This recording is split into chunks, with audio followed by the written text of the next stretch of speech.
Hello, everybody. Welcome to another episode of Carlton People. Now, on today's episode, I've got a special guest. They're all special, but this one's special because it came to my attention in a really big way recently. Those of you who are not aware of the new documentary that's been created for us to have a look at on YouTube, you're in for a treat. I've got the creator of the documentary, but also I want you all to meet him. So, Saba, hello, mate. Hey, mate. How are you, Tez? Mate, I'm good. We just discovered 30 seconds ago that we both grew up and we're from the exact same area, which is still a bit of a spin out. Crazy. Yeah. Mate, thanks for joining. Appreciate your time. Thank you. I do want to start with the documentary because I saw it. I saw it was an hour long, and I was telling you just earlier, I didn't have time to watch it in the moment. I've now watched the whole thing. I need to know, like, how long did it take to do that? What's involved with something like that? Run me through the whole thing. Where do I start? I mean, this thing, I reckon it started probably just after round 23, where I sort of just came up with the idea. I'd done some other, I'd flirted with some other documentary style things on my channel with the other sporting codes I do. And I thought, let's go to the next level here and do it full blown. So I decided if there's any team I should do it for, it should be the Baggers. So it was, I think, started from that point, collected a ton of clips. You had to timestamp the KO mini matches, and I'd grab clips from there. I'd get stuff from your watch alongs, and reviews and whatnot. I'd get stuff from footy shows, and then just basically merge it all together and put my own spin on, what, the documentary was basically. Yeah, mate, you've documented. Well, to be honest, it's a really important part of the history of the club, and I'm no stranger to creating content, obviously, with the channel. But I've never, ever spent that much time going as deep as what you did. And even to see some of my clips on there, it was, I'm really grateful for that, to be a part of that documentary. And in my head, I'm like, was he collecting all these clips from the start of the year? Was this in your mind from the start of the year? And now that you've said that it wasn't, so you just went back after the season and just scrolled through everything? Well, now looking back in hindsight, I probably should have started long before when I did, because I think I ended up releasing the thing on Christmas Eve or something around that time. And I would have loved to have done it a little bit earlier when, the emotions were more raw and everything was more fresh, if that makes any sense. Totally. Yeah. Yeah. Well, it's a phenomenal documentary, and it's something that I feel like the longer it sits on YouTube, it's going to be appreciated as we go further into the future, and people can look back and get a proper recount of everything. But mate, thank you for creating it, because it was, that's all right. Incredible. Yeah, and I've said this to a lot of people that have tuned in and watched it and given their feedback. I enjoyed making it the exact same amount as people enjoyed watching it. As much as it was devastating that last month, I had to look at that over and over again, going through clips, adding certain things on top of each other, and constantly seeing that Jamie Elliott goal. It was basically death by 1,000 cuts, I think. But, I think even putting in some of the music, the music gave me goosebumps at times.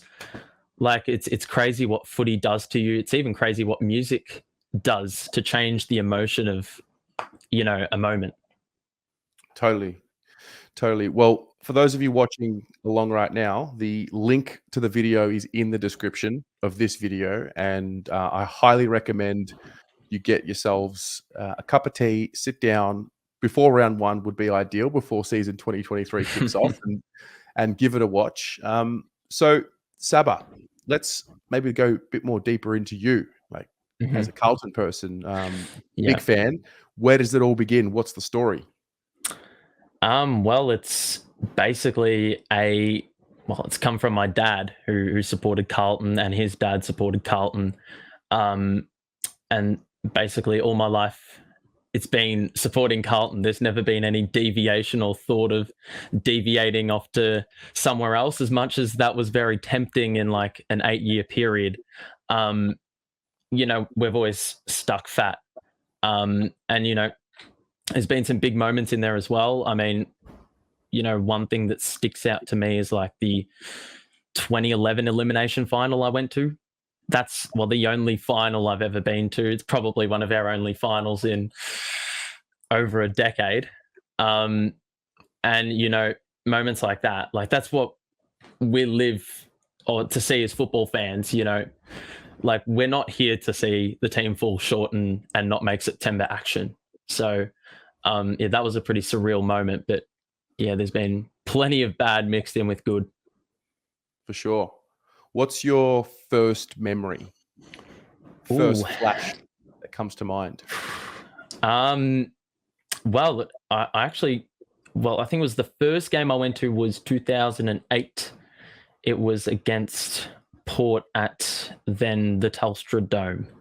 Yeah, I don't remember the result, but I've got this weird thing with, I don't think it's a photographic memory, but like I can remember exactly where I was for specific football games, and that's not even Carlton related. Like I can remember I was at my grandparents' for the 2008 grand final. It's pretty weird how that works, but that's where everything started. I think just me and my dad went to the footy, and then obviously my brother came into the mix, and then he started to tag along. Yeah. Did you have any heroes that you latched onto early on, or were you just a part of the Carlton family from, the day you began? It would have to be straight up. I remember at about 5, I had a ton of Chris Judd stuff everywhere, like absolutely everywhere. Like I had, like these weird stick-on things onto your wall. Like there was Chris Judd stuff like that everywhere. Like behind me, I have like a bed. I don't know what it's called, a quilt, whatever. Yeah, that's been there like since, I don't know, about a decade ago. Like I've had pillows, like you can see there's a poster. Where is it? There. Like, yeah, that all sort of was like a little den, if you will, with all this Carlton crap everywhere. But Chris Judd was the main centerpiece, and I've got plenty of other memorabilia as well, which sort of, it's not really specific to anyone. Yeah. So 2008, I was 16 and I was in year 12. And I remember I used to go to the library every morning. I used to go early to school.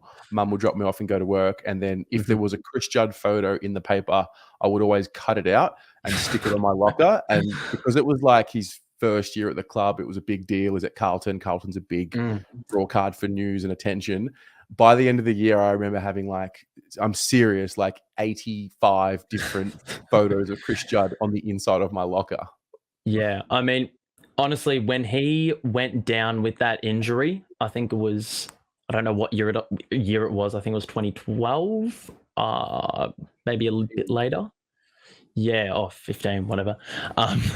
Yeah, I mean, I was devastated because, obviously that had been the main guy, like growing up, and obviously for him to just be taken away by the gods was just, it was a bit of a stab to the heart, if I'm honest. But yeah, obviously there's been new players to root for as the years have gone on. Cripper has been there since, basically the dark times, and I've ridden that wave and really admired what he's been able to do at the footy club.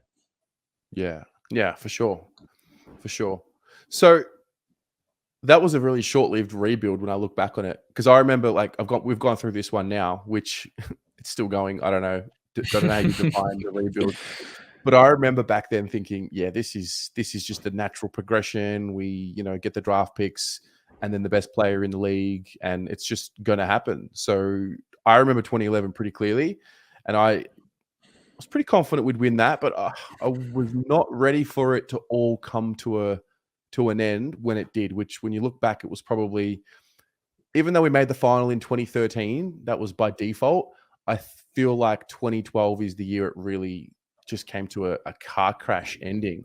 And I wasn't ready for that because that's not what the logic told me when you went through a rebuild. So how did you, 'cause, obviously, quite young as well, watching this happen, how did you move on to the next rebuild? Like what was going through your mind with the group? Well, obviously, when you're younger, you're not really thinking very rationally. It's all about your favorite players. You're just like, oh, they left. Why did they leave? And it obviously doesn't go much further than that. So, like Jeff Garlett leaving, Jared Waite leaving, Eddie Betts leaving, all these guys like that I'd seen actually a part of a successful football team. I was just simply like, why did you leave? And why did the club let them leave? So that was, it's very surface level, but that was basically the premise of how I reacted to that sort of stuff. But as far as adjusting to the next period of time, well, obviously we all know it was pretty rough. And there wasn't really much to cheer about either. Like you didn't really have much incentive to go to the footy. If you went to the footy, you knew sort of what the result was going to be before you went. And if you won, it was an absolute miracle, basically. Simply put. I remember before last season, before 2022, I remember thinking about like my favorite memories, and really they all came from these miracle wins. 2017 by 1 point against the Giants, 2020, if you will, against the Cats. Just so many games where they ended up not meaning much in the context of the season that they were played in. But I guess 2022 was the start of something happening moving forward. Fast forward to now, what's your take overall on what you see now with the group? Well, I think the time is now, isn't it? I mean, we've got the people there at our disposal. A lot of other teams would kill to have this spine to their team. So we just got to take the opportunity with both hands. I mean, it's there for the taking. I mean, there's a lot of other teams. I mean, we look at all these people putting up ladder predictions. Good luck, because like there's 12 teams that have a case to make finals. So as far as winning a flag goes, it's going to be even more difficult. But I think, yeah, we need to seriously take a big step up. I mean, I think that personally, top 6 needs to be probably the benchmark. But on paper, we should be making top 4, full stop. Pretty simple. Yeah.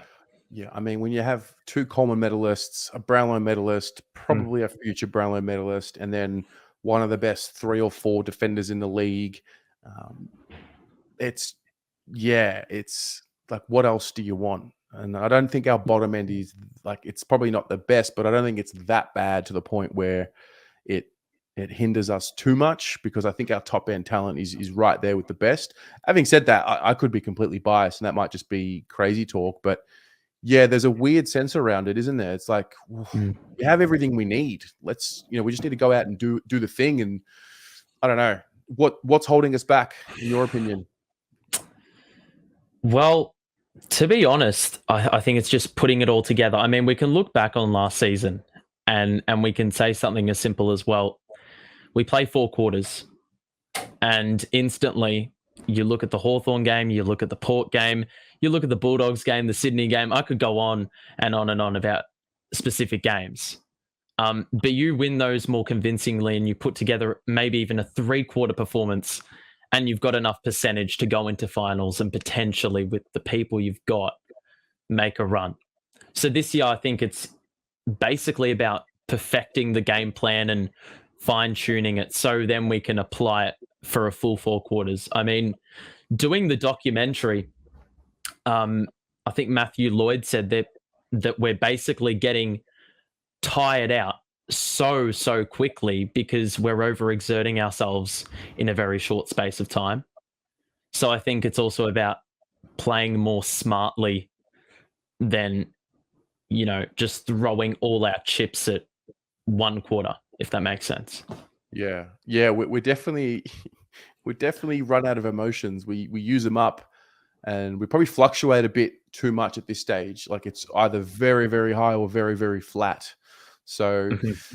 yeah, there's something internally, something mentally that we definitely haven't cracked yet. And my big question that I don't know the answer to is, does experience just get you there, or is it the training that gets you there, or a combination of both? Like, I just don't know. Well, I think it's probably got to be experience. I mean, we've been through so many different situations last year.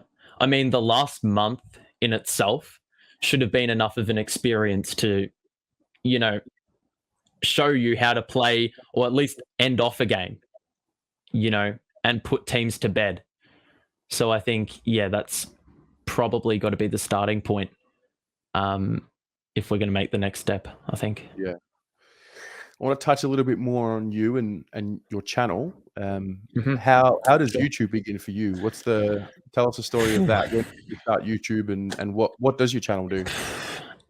So I started out, I've done little, like as we all do, we've done like little ventures when we were younger with YouTube stuff. Um, but this time I think it was in lockdown, it was like mid 2020, um, or 2021. And it was a really weird year because we'd sort of like gotten out of lockdown, but it was still like lingering. The signs were still there from COVID. And I was just like, I wasn't doing anything. I was just going to work. Um, and basically, I was just like, screw it. I've got all this time on my hands. Might as well just start posting and making stuff because I did film at school. Um, and I like sports. I've liked sports since the start. So I thought, why not merge the two and sort of start making stuff. And the mindset really hasn't been like for views or subs or whatever. It's just about having a platform to talk to people about sport and productive talk, not like I use in some of my streams the example of the GOAT debate on, MJ or LeBron. Like I hate conversations like that. I just want to appreciate that and sort of focus on the games itself and just completely disregard the external noise that doesn't really matter in the grand scheme of things. It's all opinionated. So that's really where it all started. But it was really documenting my fan journey. I think that's a great way to describe it because I've got 3 teams I support from 3 different codes. Um, and a lot of it's raw. Like I do NBA streams, and that brings out a completely different side. I mean, we've got like a rational side with like the Carlton reviews, which I did last year. I've done some Everton reviews, which is the team I support in the Premier League. Oof. But the NBA, yeah, that's where it really all comes out, and it's obviously unedited. So, it's just a live reaction. And I actually enjoy doing it because there's fellow like-minded fans. Some of them have irrational takes, but we can live with that. That's all a part of sport as well. Tell you what, being an Everton fan, a Carlton fan, and then this season a Brooklyn fan, Yeah, I know. what are you, a glutton for punishment, or? Honestly, it has probably been torture this season and last. Legit, it has been probably one of the saddest times to support all the teams I support. I mean, last year was like a kick in the guts with Carlton. Then this year losing KD and Kyrie for the Nets, and Everton are in a relegation scrap. So honestly, like I'm grasping at loose straws here, but like I can't catch a lucky break at all. Well, if you're here now for all 3 of the clubs, at this Mm. stage before they're successful, I think that says something about your personality, which is a good trait. So I'm gonna acknowledge you for that. Thank you. I'll need it. What's your take on fan-made media and how it's a little different to mainstream media? Like, are you even absorbing much mainstream media at this stage? You've been on YouTube for a while now. Mm. I think it varies sport to sport. Because look, I think I consume more fan media in comparison to mainstream, because I think you know what you're going to get with mainstream media these days. Yeah. I think it's very predictable, like going for clicks, very controversial takes, whereas the fan stuff is obviously a lot more authentic and it's much more direct. Like the fans know what's going on with their club, whereas in mainstream media, there's not really many specialized writers or sports personalities that know specifically what's going on with their club. And that's where the fan media comes in and is able to sort of understand the issues with the club, how players have performed. They're able to actually focus closely on all of that. And I don't think mainstream media enables that as much. Yeah. There's only so many journalists that can't all have that in-depth knowledge of every club. Yeah. Mhm. I remember before I started creating content, like I had that pain point. I was like, I want more. I want more than the 3 minutes or 2.5 minutes that we get on a Monday night on the couch, or 360, whatever it is. So yeah, I definitely relate to that. So how do you see it all evolving moving forward? Do you look ahead, or do you just enjoy now? I would say enjoy now. Yeah. I think we can worry about the future later. Like now, let's just embrace what we've got and what's growing. The future's pretty much irrelevant, at least in my point of view. It is. So like, I couldn't care less if I have 100,000 subs, 10,000 subs. I could be the same number I am now in a year's time. Like I couldn't care less. But it's just, I think the people we've got now, like as long as you have that community to talk to, I don't think the future matters, because you've already got that audience guaranteed, if you know what I mean. Yeah, totally. You can only focus on what's in front of you right now. Yeah, exactly right. It's a good way to look at it, man. Thank So you. 2023, the Mm-hmm. Blues. I'm going to ask you Yeah. a few questions and maybe get some. Mhm. I know I don't want to look too far into the future, but up and coming, what is the synopsis for the year ahead? Like, how do you see it playing out? Or, what are your expectations, I should say, for what you want this year? Well, I think I brushed over it before in the sense that we need to play 4 quarters, number one. And I don't think it's rocket science. I say that a lot. I don't think it's rocket science that we need to beat the teams that we on paper should be beating. And on top of that, dealing with some higher opposition, because ultimately those are the teams you've got to get through the last dance. So I think if we can set that foundation at the very start with beating one of Richmond or Geelong, and then continuing on by beating those teams, in the earlier part of the season that we should be beating, I think that'll set a foundation for, actually making finals this year. I mean, I thought 8-2 was a good enough buffer, and we know how that turned out. So, Oh man, look, do we have to go 9-1? Do we have to go 7-3? Do we have to do worse to do better? I'm not 100% sure, but I do know that the mental side of things is probably going to be the most key, because we know the physical attributes, as we've mentioned, are there. It's just about putting it all together and believing you can actually beat these good teams. Yeah. You touched earlier on, the expectation should be top 6, or, on paper, you look at the list and you're looking at a potential top 4 team. I remember doing these videos, these Carlton People videos, a few years ago, 2019, 2020, and the conversation, it was never the same around what's the expectation. Finals was like, maybe 2021, 22. I feel like now collectively 100% of us all have the same expectation now. Like the minimum needs to be finals. Like we're all pretty aligned on that now. Yeah, I mean, the general consensus, it would make sense, because stats don't lie, or achievements don't lie. Like the players we've got are good. Yeah. And I mean, even the supporting cast now, years ago, the supporting cast was atrocious. I mean, even players in the top 10 were atrocious. Like we were constantly slating them week after week after week because they just simply weren't good enough. But now we're going down as far as player 15, player 16, even as far as player 18. So, like the interchange, bottom 6 is probably where we need work. But up top, we're that good that it should just compensate for, the weaker links in the team. I do feel.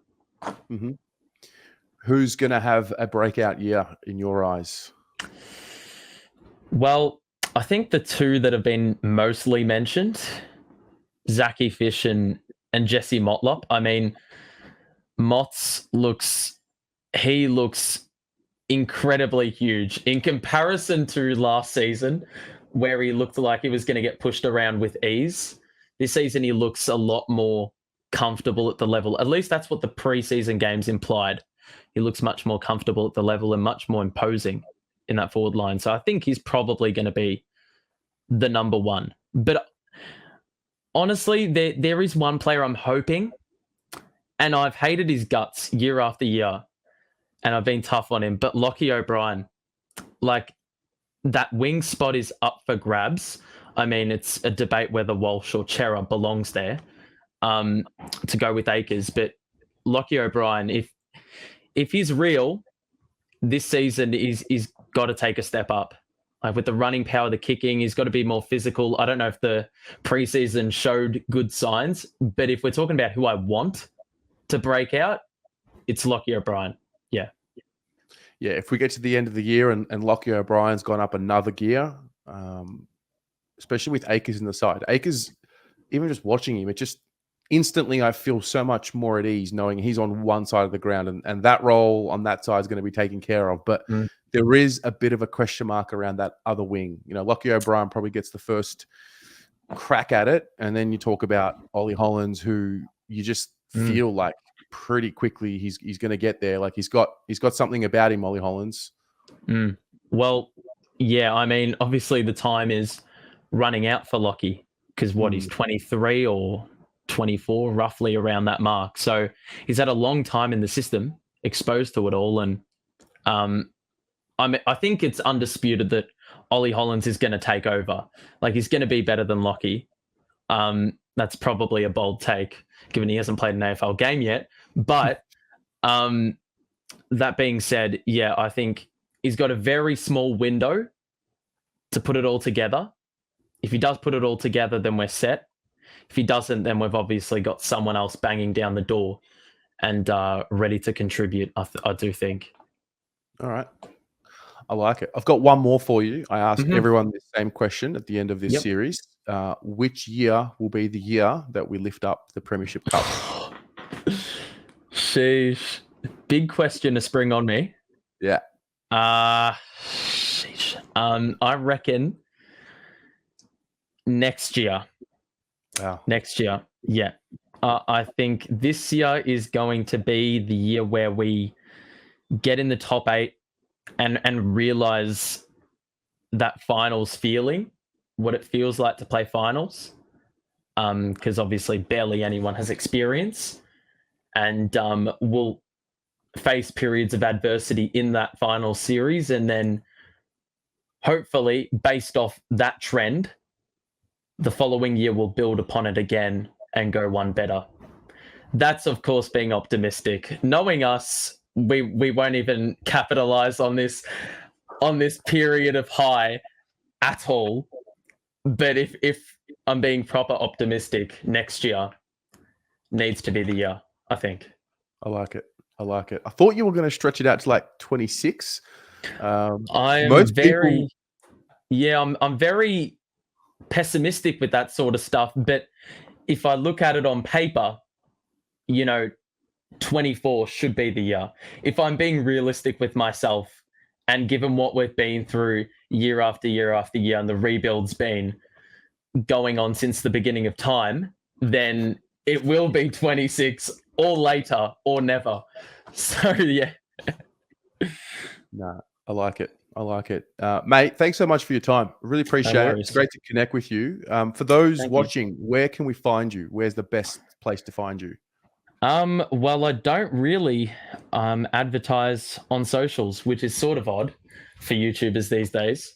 But it's just the channel, the Sabba Show. I will be doing Carlton analysis, one video a week, every game. I'm just looking at one player and breaking them down. Any observations I see, that'll be the content for the season, basically. Love it. Love it. Well, good luck.